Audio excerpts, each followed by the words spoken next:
तो है गाइज, हम आ गए बाहुबली पिक का मज़ा लेने के लिए। काफ़ी ज़्यादा लेट नाइट हो चुका है। जहाँ पहले थिएटर में गए थे वहाँ पे किस्सा काफ़ी ज़्यादा अलग हो चुका है, तो इस वजह से हम आए पैसा वसूल करने के लिए। अब देखते हैं आगे क्या से क्या हो जाता है, कुछ नहीं। तब तक इतना ही देखते गइए। अब हम 3 हैं और 2 लोग आने वाले हैं और मस्ती चैप्टर 4 भी लग चुका है, तो काफ़ी बड़े बड़े शो लगे, तो आप चेकआउट कर सकते हो। यहाँ पे मोहन थिएटर्स के नाम से है। कैमरे का एक डिज़ाइन है ओल्ड वाला, और वो भी है जैसे आप देख सकते हो। कुछ नहीं, तो चलिए आप देखते हैं शो चालू होने के बाद 10 साल की मेहनत एस राजामौली की क्या रंग लाती है। तो लुक कैसा लगता है, कुछ नहीं, आप कमेंट देख सकते हैं।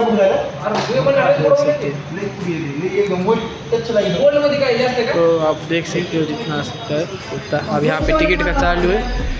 अब क्या ये बोली, इतनी ज़्यादा गाड़ी भगा के आए ना, हम कुछ कह ही नहीं सकते उसके लिए, जो इतना ज़्यादा इशू आ सकता है उस बात के लिए। अब देखते हैं क्या से क्या हो जाता है, कुछ नहीं। यहाँ पे पार्किंग प्रोसेस चालू है।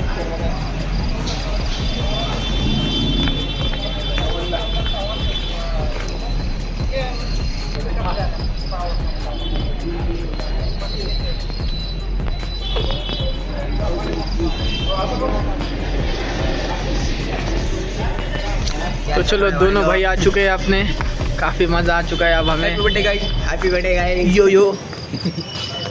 तो चेकआउट कर सकते हैं गाइस अभी तक यहाँ पे जो मूवी लग चुकी हो, जिनके बैनर से, पीछे के कैमरे से, आप चेकआउट कर सकते हो आप। और मैं यहाँ पे, तो चलिए ये देख लीजिए। Mega star, power star Chiranjeevi, Baahubali, Pushpa, Ved, Brahmastra, Pathaan, Don. तो है गाइस, कैसे आज सब? आई होप आप सब ठीक होंगे। तो आज हम बात करने वाले हैं बाहुबली इपिक के बारे में। जी हाँ दोस्तों, बाहुबली कंक्लूजन में काफ़ी ज़्यादा कन्फ्यूजन विषय हो गया था हमारे साथ। जी हाँ दोस्तों, बाय द वे 2 मिनट में आपसे लेके कल का मेरा पर्सनल एक्सपीरियंस शेयर करूँगा, उसके बाद मूवी रिव्यू स्टार्ट करता हूँ। तो कल हम मूवी देखने गए। जी हाँ दोस्तों, जैसे हम सिनेमा हॉल पहुँचे। सिनेमा हॉल का नाम था सितारा सत्यम। जी हाँ दोस्तों, हम 30 किलोमीटर रात के 8:30 बजे वहाँ पे पहुँचे। हम जहाँ पहुँचते वहाँ पे देखते हैं कि भैया शो कैंसिल हो चुका है। जी हाँ दोस्तों, शो कैंसिल हो चुका है। आई डोंट नो ऐसा क्यों हुआ था, क्योंकि उनके गए थे सैटेलाइट बुकिंग नहीं हुई थी और हम सब ऐसे ऑफलाइन गए थे टिकट लेने के लिए। तो ऑडियंस ना होने की वजह से शो कैंसिल हो चुका था, तो हमें बाद में दूसरा थिएटर देखना पड़ा अर्जेंटली। जब 9 बजे का शो हमें देखने के लिए मिल गया, तो एक्साइटमेंट थी कि बाहुबली 3 आने वाला है, 3 आने वाला है। काफ़ी ज़्यादा मैंने रिव्यूज़ भी देखे थे, सोचा पर्सनल रिव्यू भी बनाए, तो अपना अपना थिएटर में जाके बनाएंगे।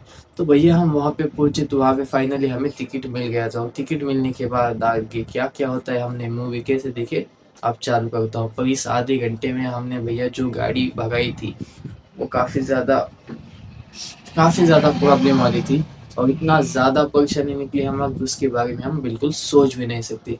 फिलहाल मैं आपसे कितना कहूँ कि भैया इतना ज़्यादा हमें इरिटेट हो चुकी थी कि भैया 30 किलोमीटर दूर तक जाओ, वो भी रात के टाइम पे, और हमें शो देखने के लिए ना मिले।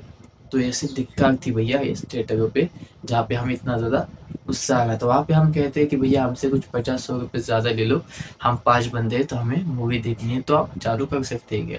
उन्होंने बोला नहीं भैया, सैटेलाइट बुकिंग होने की वजह से शो जो अपने को वर्ल्ड वाइड देखने के लिए पता चलता है, वो हमें पता चलना चाहिए। तो इस वजह से हमने बाइक इतनी ज़्यादा भगाई थी कि उसके बारे में हम क्या ही पता है। फाइनली हमें देखने के लिए मिला, और थिएटर में जाने के बाद क्या होता है मैं आपको आगे कंटिन्यू बताता हूँ। जहाँ पे मैंने ब्लॉग की छोटी सी क्लिप आपने स्टार्टिंग में देख ली थी, आपको समझ आया होगा कि कैसे क्या हो गया हमारे साथ। तो चलिए बात करते हैं मूवीज़ रिव्यू के बारे में।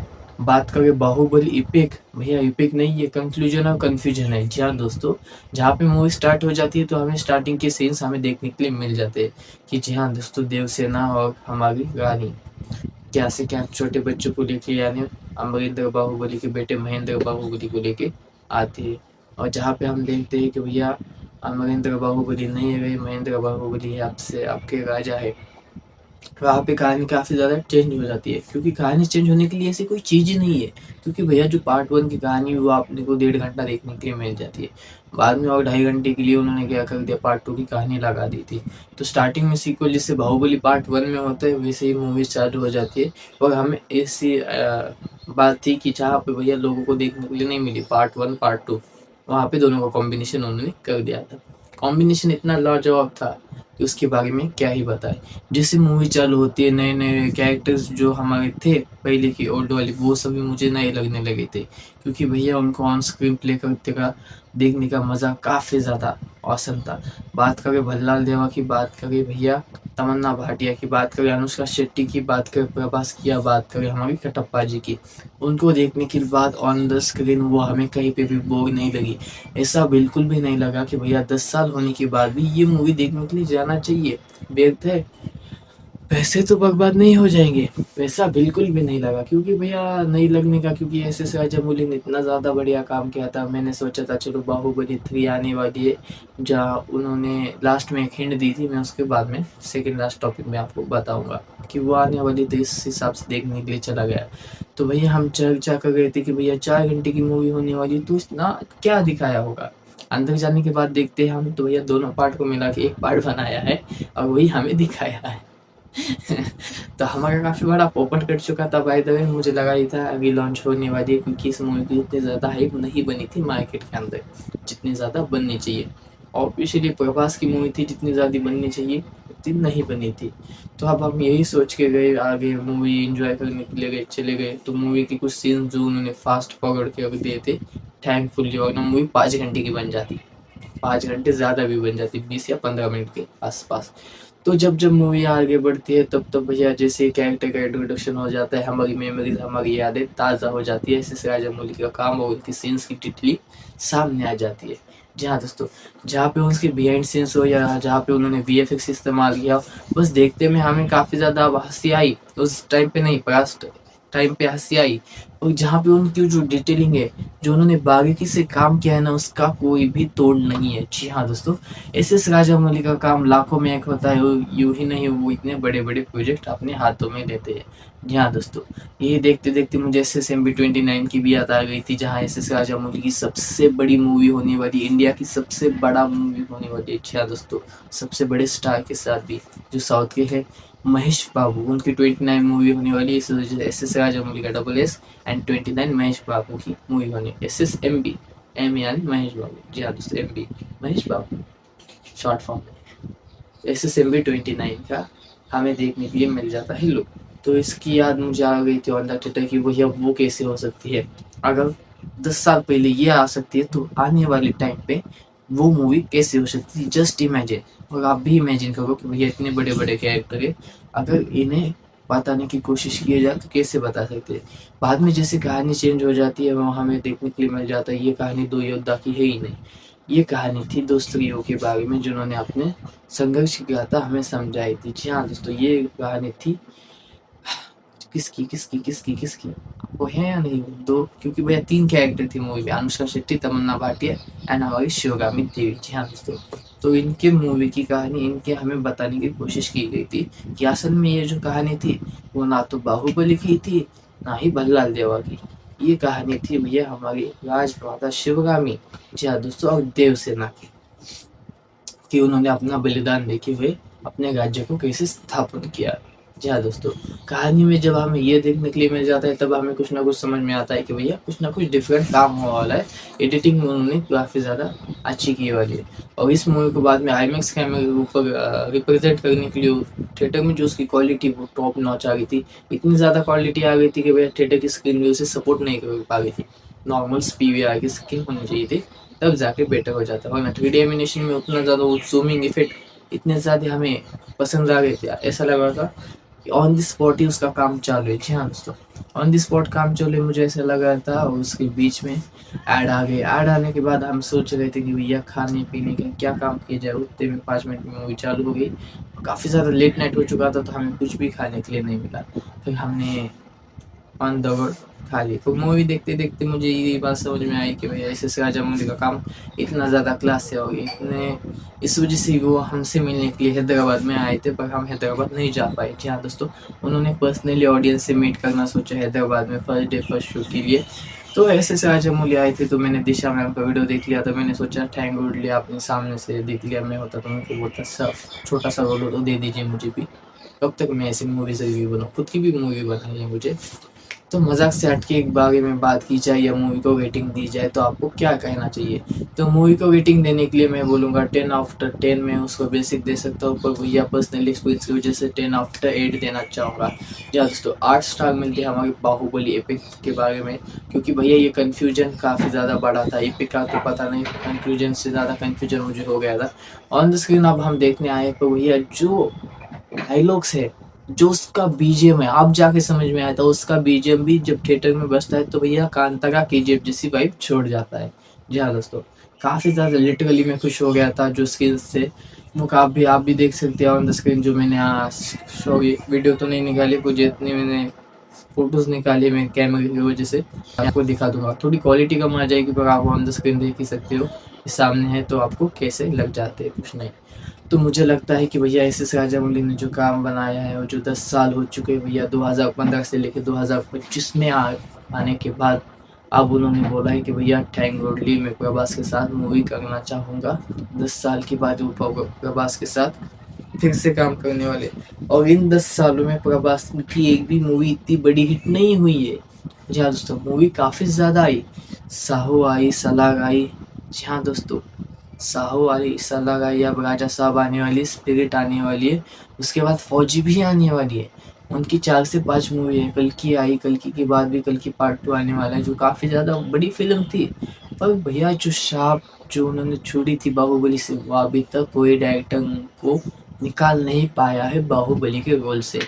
जी हाँ दोस्तों, तो इतना ज़्यादा प्रॉब्लम आ जाता है कि आदमी एक कैरेक्टर को जीता है तो कितना ज़्यादा बवाल हो जाता है। जैसे हमने एग्जाम्पल को देखे तो केजीएफ के स्टार यश बाबी सब भी एक्शन वाले रोल के ऊपर आ गए, ना ही कॉमेडी ना ही रोमांस, तो आदमी इरिटेट हो जाता है। तो ये एक ही कैरेक्टर में मैं कब तक जीऊँ, मैं एक्टर हूँ, मैं हर एक कैरेक्टर को जीना चाहता हूँ। ऐसे ही हमारे यश का, हमारे प्रभास का जो कहना था वो हमारे सामने आ चुका है। फिलहाल आप क्या कहते हैं हमें कमेंट बॉक्स में बता ही सकते हो, और आपको ये वीडियो कैसा लगा कुछ नहीं आप हमें डिटेलिंग में बता सकते हो। फिलहाल तो मैंने सोचा था इस बारे में हम 1 घंटा बात करना चाहिए, तो मुझे सोचा फिर जान दो बोला भैया कि जहाँ पे ऑडियंस ही मूवी को देखने नहीं आई, आप रिव्यूज़ देखेंगे या नहीं, इस बात से मुझे भी कन्फ्यूजन हो गया था। ये कन्फ्यूजन एस है या नो, आप मुझे कमेंट में बता सकते हो। तो फिलहाल आपको ये मूवी कैसे लगती है, और मैंने पर्सनल ब्लॉग भी बनाना चाहा पर भैया इतना ज़्यादा भोसड़ा हो चुका था, मैं इतना ज़्यादा इरिटेट हो चुका था कि भैया एक तो हम इतनी स्पीड में गए, जो हमने ओवर स्पीडिंग भी की। मैं खुद बोलता हूँ आपको, हमने ओवर स्पीडिंग भी की। जहाँ पे भगानी चाहिए वहाँ पे भगाई, गांव में नहीं भगाई। कि जहाँ पे हाईवे स्पीड ज़्यादा नहीं, हम 60-70 से जा रहे थे, क्योंकि भैया नॉर्मल बाइक्स थे अपनी स्वीटी थी, वो फिलहाल सेल हो चुकी है, तो इतना ज़्यादा कुछ कहने की ज़रूरत नहीं थी। अब हम जब ऑन द स्पॉट पहुँचते हैं कि आप भैया खाने का इंतज़ार करो, आपको पता चले वो खाना जल चुका है या गिर चुका है, तब मूड की तो ऐसी की तैसी हो जाएगी। मेरी भी हो चुकी थी, इतना ज़्यादा बुरा लग रहा था ना मुझे। ये बोला धिक्कार है यार, एक तो आओ। और मेरा कुछ ज़्यादा बड़ा प्लान नहीं था। इनफैक्ट दोस्त को बोला, 5 लड़के हम निकले। निकलने के बाद ऑन द स्पॉट सब हो गया, हम यहाँ पे निकले। हम 20 मिनट में 30 किलोमीटर का डिस्टेंस कवर कर लिया था। 20 मिनट में 30 किलोमीटर का डिस्टेंस, तो मिनिमम हम 60 से चले गए, 60-50 से। हाँ, उसके बाद हम जाते हैं थिएटर में, तो हमें पता चलता है शो कैंसिल हो चुका है, क्योंकि ऑडियंस नहीं है। तो भैया हम कौन, हम छूती है जो हम मूवी देखने आए थे। तो बाद में सोचा चलो ठीक है यार, अपनी गलती थी, हमें ऑनलाइन बुकिंग करके आना चाहिए था। तो रिग्रेट करने से अच्छा मैंने सोचा टाइम ना वेस्ट करते हुए दूसरे थिएटर में जाया जाए और मूवी की मज़े लिए जाए। तो फाइनली हम पहुंचे, तो हमने देखा कि वो थिएटर इतना ज़्यादा बढ़िया नहीं था, पर ठीक था। आज मूवी देखनी थी, हम ये घर से सोच के निकले थे, तो हमने हमारा मिशन कंप्लीट किया। हम मूवी देखे, और मूवी देखने के बाद भैया दिल से मज़ा आया। मूवी हमारी चालू हुई थी 9 बजे, ख़त्म हुई थी 1 बजे। 4 घंटे हमने थिएटर में बिताए। 4 घंटे में जो मज़ा आया था, जो उसका साउंड था, जो उनका ललकार था, बाहुबली ने कटप्पा को क्यों मारा भैया, ये जो सस्पेंस चला था ना, उसकी मुझे फिर से याद आ गई थी। और ये जो हैप्पी मोमेंट था, ये बाहुबली ने कटप्पा को क्यों मारा, जो लोगों को नहीं पता था, जिसने बाहुबली चैप्टर 1 और चैप्टर 2 भी नहीं देखी होगी, आज उनको भी पता चल गया कि क्यों मारा था। पर जो हमारे साथ दोस्त थे जिन्होंने फर्स्ट टाइम देखी, उन्होंने अलग अलग पहले भी देखी मूवी, पर आप भी देखी, तो उन्हें कुछ भी समझ में नहीं आया। मैंने कहा ये नॉर्मल है भैया, आपके समझ में नहीं आएगा, पार्ट 1 पहले बनाया, पार्ट 2 कभी कभी मुझे भी डाउट आ जाता है। तो फिलहाल जितना ज़्यादा हम दिमाग लगाएंगे उतना ज़्यादा, जहाँ जहाँ छोटी छोटी पॉइंट्स है हम वहाँ पे देखते हैं, उन बातों को याद करते, तो हमें समझ में आता है ये सीन इस वजह से क्यों लिया है। कई सारे लोग क्या करते हैं, बस देखते हैं, कुछ लेना देना नहीं है, क्या है क्यों है, हाँ देख लिया, बस देख लिया, जाना था तो जाना था, भाई ने बोला चलने का तो चलने का, ऐसा काम हो जाता है। तो फिलहाल आप मुझे बता सकते हैं, ये वीडियो ज्यादा बड़ा ना बनाते हुए हम यहाँ पर रुकते हैं और दूसरे मूवीज के बारे में भी हमें शूट करना है, बताना है आपको। तो प्लीज गाइस शॉर्ट एंजॉय कीजिए, चैनल को सब्सक्राइब कीजिए, आपकी सपोर्ट की काफी ज्यादा आवश्यकता है मुझे, और जितना ज्यादा आप मुझे सपोर्ट करेंगे हम उतना ज्यादा आपके लिए काम कर सकते हैं, ग्रो कर सकते हैं। जी हाँ दोस्तों, बिल्कुल हिंदी तो हिंदी, मराठी में भी आपको अगर चाहिए होगी वीडियो तो मुझे कमेंट कीजिए, मैं मराठी भी रिव्यूज बना सकता हूँ, क्योंकि भैया जय महाराष्ट्र एंड जय श्री राम। तब तक के लिए इतना ही, आपको मिलता हूँ मैं नेक्स्ट वीडियो के लिए। आपको बाहुबली कैसा लगा प्लीज कमेंट ना, ओके, जय श्री राम।